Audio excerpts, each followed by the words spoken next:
Shalom, selamat malam Bapak Ibu Saudara. Jumpa lagi. Mari bersama malam hari ini kita akan belajar kebenaran firman Tuhan.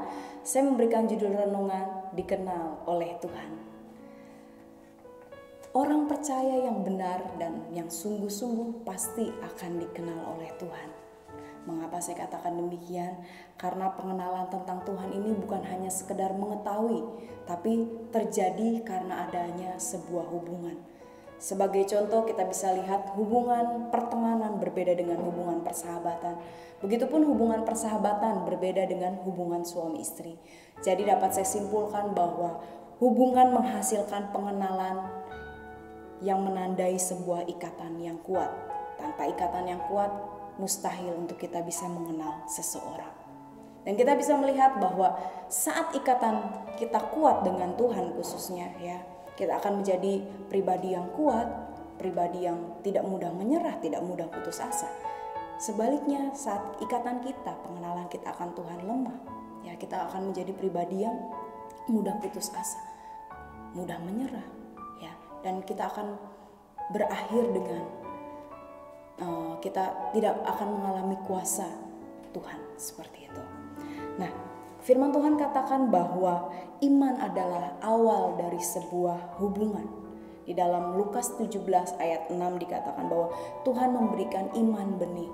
Dan iman benih ini sanggup untuk menghasilkan mujizat. Saat kita beriman, kita akan mulai mengenal siapa Tuhan itu. Tapi bukan sampai di situ saja Bapak Ibu Saudara.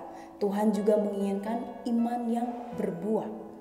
Iman berbuah ini bisa dihasilkan saat iman yang kita miliki ini bertumbuh. Di dalam Galatia 5 ayat 22 sampai 23 di situ ada 9 buah roh kita bisa baca, dan kita mari cek ke dalam diri kita.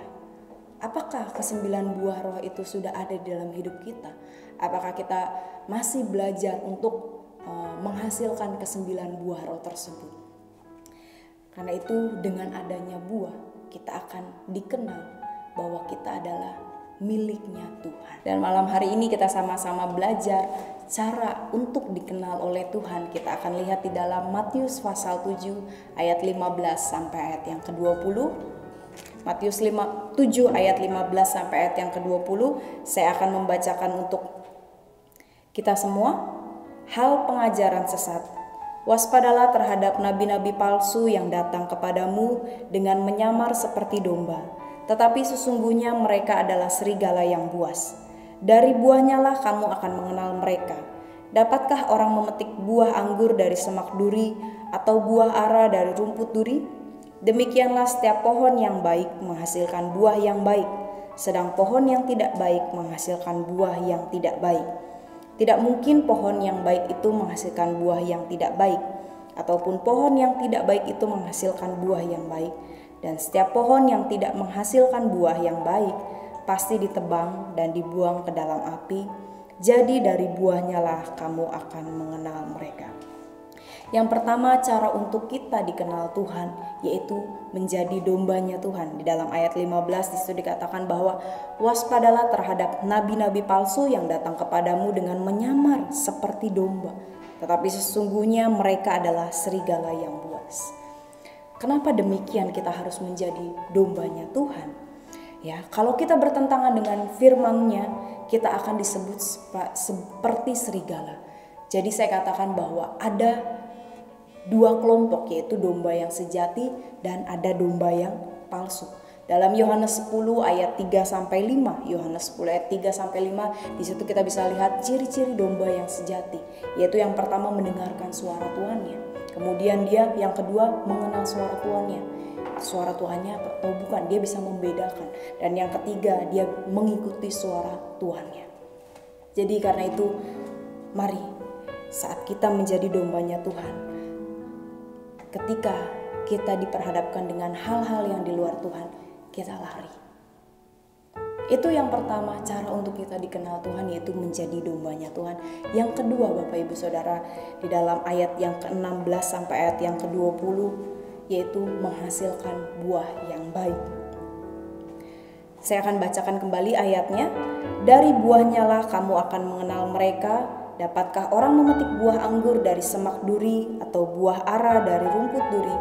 Demikianlah setiap pohon yang baik menghasilkan buah yang baik, sedang pohon yang tidak baik menghasilkan buah yang tidak baik. Tidak mungkin pohon yang baik itu menghasilkan buah yang tidak baik, ataupun pohon yang tidak baik itu menghasilkan buah yang baik. Dan setiap pohon yang tidak menghasilkan buah yang baik pasti ditebang dan dibuang ke dalam api. Jadi dari buahnya lah kamu akan mengenal mereka. Poin yang kedua untuk kita dikenal Tuhan, yaitu menghasilkan buah yang baik. Bapak Ibu Saudara, pohon dikenal dari buahnya.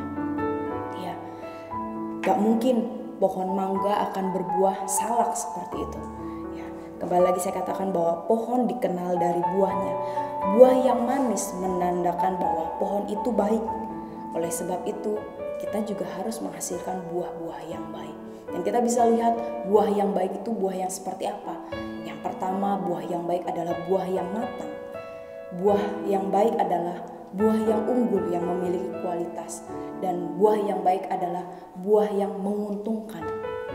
Sedangkan buah yang tidak baik, yang pasti buah itu tidak matang. Buah itu jelek kualitasnya. Dan yang ketiga, pasti akan merugikan. Malam hari ini singkat saja, Tuhan menginginkan untuk kita menghasilkan buah-buah yang baik. Karena Tuhan pun demikian. Mari Bapak Ibu Saudara, milikilah buah yang baik sehingga Tuhan akan, orang-orang lain akan merasakan bahwa kita adalah anak-anak Tuhan. Jadi malam hari ini kita sama-sama belajar kebenaran firman Tuhan untuk kita bisa dikenal oleh Tuhan, yaitu menjadi dombanya Tuhan. Dan yang kedua, kita menghasilkan buah yang baik. Tuhan sudah melakukan hal-hal yang baik dalam kehidupan kita, dan Tuhan juga ingin hidup kita menjadi berkat untuk orang-orang lain. Amin buat kebenaran firman Tuhan.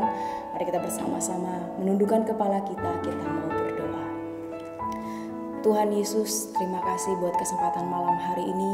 Kalau kami sudah boleh mendengar kebenaran firman-Mu, ajar kami untuk kami boleh menjadi pelaku firman-Mu Tuhan, dan materaikan firman-Mu ini dalam kehidupan kami, sehingga kami boleh tetap menjadi domba-domba-Mu dan kami boleh menghasilkan buah-buah yang baik dalam kehidupan kami.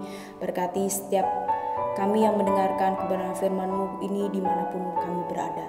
Terima kasih Tuhan, dan kami menyerahkan waktu kami ke dalam kasih-Mu dalam nama Tuhan Yesus. Haleluya. Amin. Selamat malam, Tuhan Yesus memberkati.